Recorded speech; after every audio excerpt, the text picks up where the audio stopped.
आज का व्याख्यान है पत्रकारिता का उद्देश्य। मैं डॉक्टर नवीन सिंह, असिस्टेंट प्रोफेसर हिंदी, राजकीय स्नातकोत्तर महाविद्यालय चुनार। आज हम इस कक्षा में यह जानेंगे कि पत्रकारिता का उद्देश्य क्या है, उन्हें राष्ट्र का शिक्षक क्यों कहा जाता है। महात्मा गांधी ने कहा था कि पत्रकारिता के 3 उद्देश्य हैं, जिसमें से एक है जनता की इच्छाओं को समझना और उसे व्यक्त करना, दूसरा उन्हें जागरूक करना, तीसरा यदि समाज में कोई विसंगति है तो उसे निर्भयतापूर्वक बिना डरे समाज के सामने प्रस्तुत करना। इस तरह से हम देखते हैं कि इन 3 उद्देश्यों में ही पत्रकारिता के सारे उद्देश्य समाहित हो जाते हैं। समाचार का पहला उद्देश्य जनता की इच्छाओं को समझना और उन्हें व्यक्त करना है। इस संदर्भ में हम देखें तो इसमें हम सीधे जनता से जुड़ते हैं, यानी पत्रकार को जनता के बीच जाना पड़ता है और वो उनसे जोड़ करके उनकी समस्याओं को जानते हैं, समझते हैं और पत्रों के माध्यम से, प्रिंट मीडिया के माध्यम से, समाचार के माध्यम से प्रस्तुत करते हैं। इसी तरह से उनमें जन जागरूकता का भाव ले आना भी पत्रकारों का दायित्व है और एक बहुत बड़ा उद्देश्य है, जिसके बिना पत्रकारिता फलीभूत नहीं हो सकती है। पत्रकारों को चाहिए कि वे जनता के बीच जाएं और उनकी समस्याओं को जानें। यदि वहाँ पे अशिक्षा का वातावरण है तो उन्हें शिक्षा के लिए जागरूक करें। उनके पत्रों में ऐसे लेख और अंश प्रकाशित होने चाहिए जिसको पढ़ करके वो अपने अधिकारों, अपने कर्तव्यों को समझ सकें।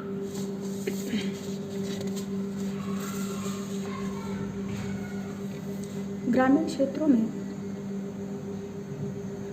अक्सर देखा जाता है कि स्वास्थ्य की अनदेखी की जाती है।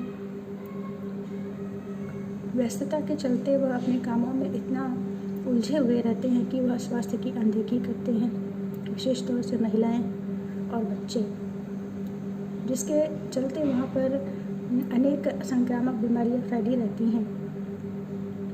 इस तरह से पत्रकारों का यह उद्देश्य होना चाहिए, यह लक्ष्य होना चाहिए कि वह उनकी जागरूकता के लिए भी ऐसे लेख, ऐसे अंश प्रकाशित करें जिससे वह संक्रामक बीमारियों के बारे में जान सकें, चिकित्सा संबंधी हेल्पलाइन के बारे में जान सकें और कहाँ पर उन्हें अच्छी सुविधा मिलेगी, स्वास्थ्य संबंधी सुविधा कहाँ पर अच्छी मिलेगी, वहाँ पर वह जा सकें।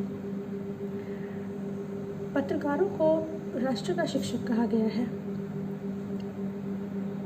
जाहिर सी बात है कि राष्ट्र का शिक्षक का दायित्व कुछ ज़्यादा ही अहम होगा। शिक्षा से संबंधित, राष्ट्र से संबंधित, जीवन के विविध क्षेत्रों से संबंधित,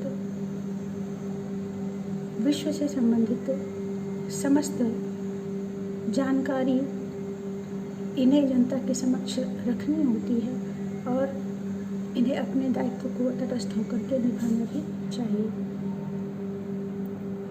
पत्रकारिता का उद्देश्य होना चाहिए कि वह जनता में सर्वधर्म समभाव की भावना को उद्भूत करें, उनमें सौमनस्य का भाव जागृत करने की कोशिश करें और यदि कोई विपरीत परिस्थिति है, जब जनता हताश और निराश होने लगती है तो ऐसी स्थिति में उनके मनोबल को बढ़ाने की कोशिश भी करनी चाहिए।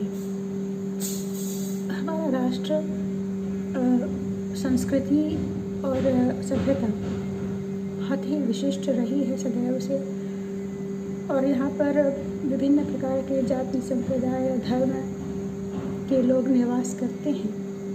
एक तरह से देखा जाए तो बहुत ही सुंदर और विशिष्ट संस्कृति मानी गई है और आज भी देखी जाती रही है।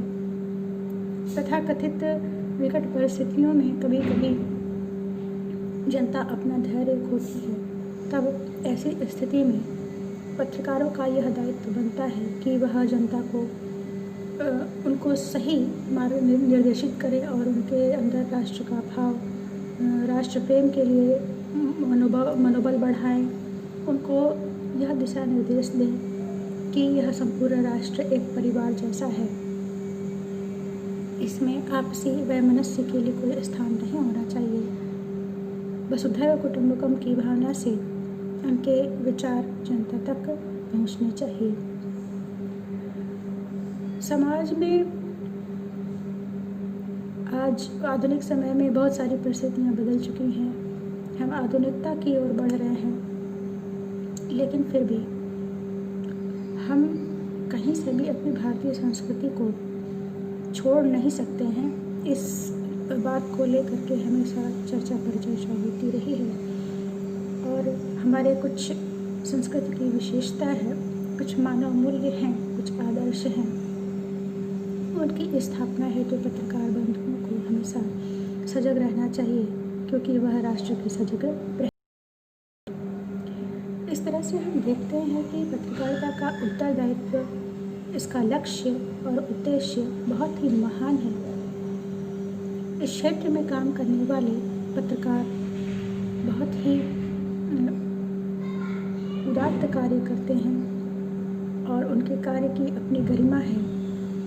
उस गरिमा का वो निर्वहन करते हैं, चाहे कितनी भी चुनौतियां आ जाए, चाहे कितनी भी समस्याएं आ जाए, वह अपनी कर्तव्य पथ पर अग्रसर रहते हैं। जनता और पत्र दोनों का बहुत ही अच्छा संबंध रहा है और जनता उन पर विश्वास करती रही है। पत्रकारों का यह कर्तव्य होना चाहिए कि वह जनता के विश्वास को बनाए रखें और जनता को भी चाहिए कि वह अपनी बौद्धिकता से, समझदारी से अच्छाइयों को ग्रहण करें और जो बुराइयां हैं उन पर ध्यान न दें। आज के लिए बस इतना ही। धन्यवाद।